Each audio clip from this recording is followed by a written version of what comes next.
Hello बच्चों, chemistry में एक बार आपका फिर से स्वागत है। और आज हम स्टार्ट करेंगे क्लास 11th का chapter first, some basic concept of chemistry. Some basic of concept of chemistry में सबसे पहले केमिस्ट्री क्या है। केमिस्ट्री जो है एक ऐसा सब्जेक्ट है जिसमें हम स्टडी करते हैं मैटर के कंपोजिशन की, उसके स्ट्रक्चर की और उसकी प्रॉपर्टीज़ की। साथ ही साथ उसमें जो चेंज आता है वो भी हम केमिस्ट्री में स्टडी करते हैं। मैटर का आप सभी जानते हैं, बाकी इसको डिटेल में हम आगे डिस्कस करेंगे। और एक चीज़ क्लियर कर दूं, अगर हम बात करें कि मैटर का कंपोजिशन क्या है तो सभी जानते हैं कि मैटर जो है वो एटम एंड मॉलिक्यूल से बना हुआ है। ठीक है, तो how many atoms and how many molecules या in which type of atom and molecule present in the matter, या फिर स्ट्रक्चर उसका कैसा होगा, जैसा एटम एंड मॉलिक्यूल्स पैक होंगे, जुड़े होंगे, उसी प्रकार का उसका स्ट्रक्चर निकल कर आएगा।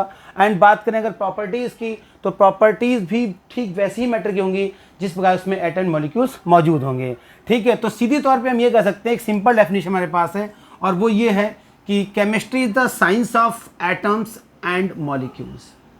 ये बहुत सिंपल डेफिनेशन है, आपको याद भी जाएगी। Chemistry is the science of atom and molecules.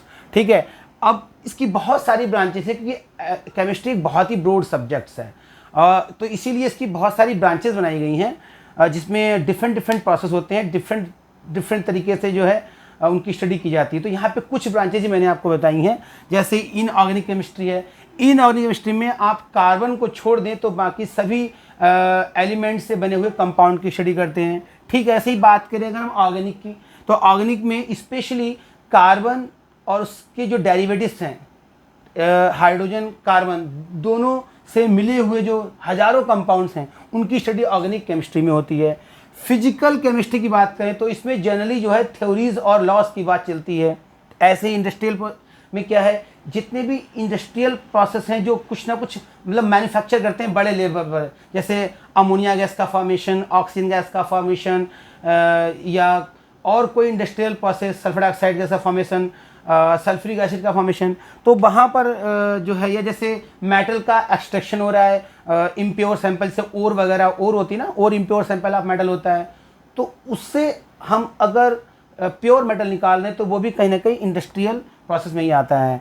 Analytic की बात करें तो एनालिटिक जो केमिस्ट्री है वो ज़्यादातर आप यूँ समझिए कि जैसे कहीं ना कहीं फॉरेंसिक लेवल पे होती है। यूँ समझिए कि क्वालिटेटिव और क्वांटिटेटिव जो स्टडी है किसी सैंपल की, किसी केमिकल की या किसी ब्लड सैंपल की, वो सब एनालिटिक केमिस्ट्री में आती है। जैसे आप जब लैब में आप जाते हैं तो वहाँ पर कोई आपको सैंपल दिया जाता है, आपसे कहा जाता है कि इस सैंपल में या इस पर्टिकुलर जो आपको कंपाउंड दिया गया है इसमें कौन कौन से एलिमेंट हैं। तो जब आप एक्सपेरिमेंट करके या टेस्ट करके उसमें से बताते हो कि यस इसमें कार्बन है, इस सैंपल में इसमें ऑक्सीजन, इसमें हाइड्रोजन है, तो वो आपकी क्वालिटेटिव जो है एनालिसिस होती है। अगर आप ये बताते हो कि सैंपल में कार्बन, हाइड्रोजन, ऑक्सीजन कितनी ग्राम है, मतलब कितनी उसकी वैल्यू है, तब वो क्वांटिटेटिव जो है एनालिसिस कहलाता है।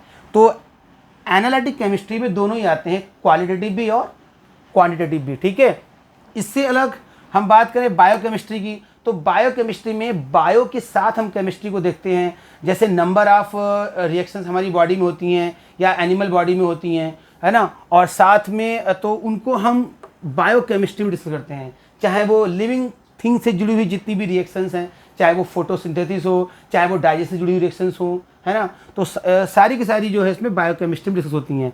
ऐसे ही बात करें न्यूक्लियर केमिस्ट्री की, तो न्यूक्लियर केमिस्ट्री में जो आपके रेडियो एक्टिव एलिमेंट हैं, रेडियो एक्टिव एलिमेंट जब ब्रेक करते हैं या आपस में फ्यूज़ होते हैं तो न्यूक्लियर फ्यूज़न या न्यूक्लियर फिशन जैसी रिएक्शंस होती हैं और उनसे लॉट ऑफ एनर्जी निकलती है, तो उनकी स्टडी हम न्यूक्लियर केमिस्ट्री में करते हैं। ऐसे और भी बहुत सारी ब्रांचेस हैं आप, ठीक है, जिसमें आप जो है केमिस्ट्री को आगे पढ़ सकते हैं। मैं आपको कुछ एग्जांपल देता हूँ।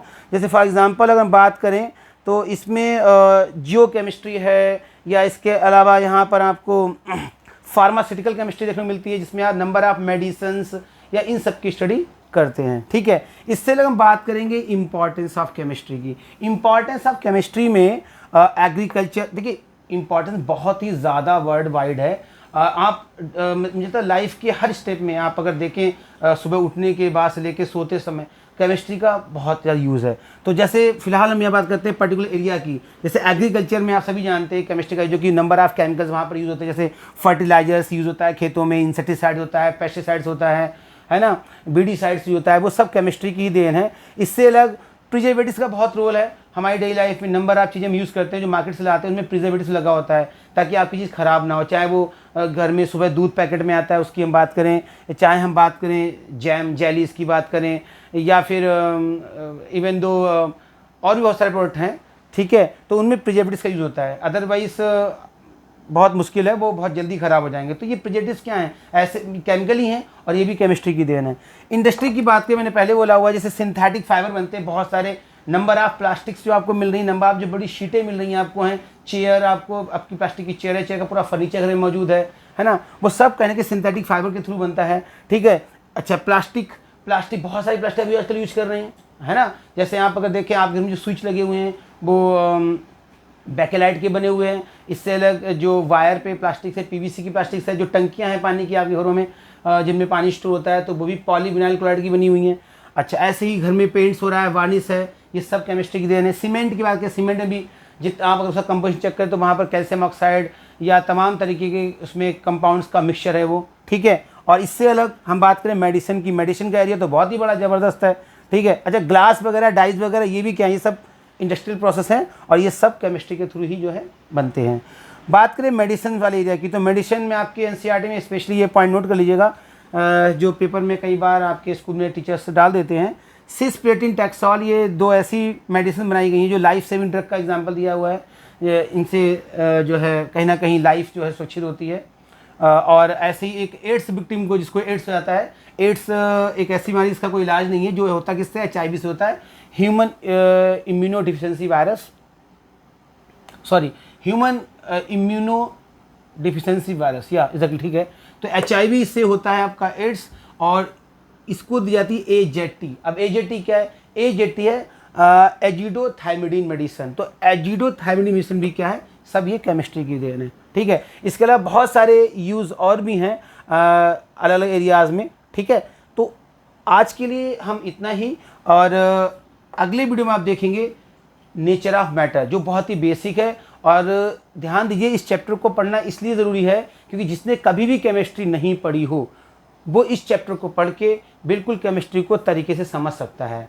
नेक्स्ट वाला वीडियो और ज़्यादा इंपॉर्टेंट होने वाला है क्योंकि वहाँ पर मैं बिल्कुल नेचर ऑफ मैटर की बात करूँगा और कैसे कैसे केमिस्ट्री स्टार्ट हो रही है, कैसे हम आगे बढ़ रहे हैं, वो आपका देखना बहुत ज़रूरी है, ठीक है। तो आज के वीडियो इतना ही। Thank you very much.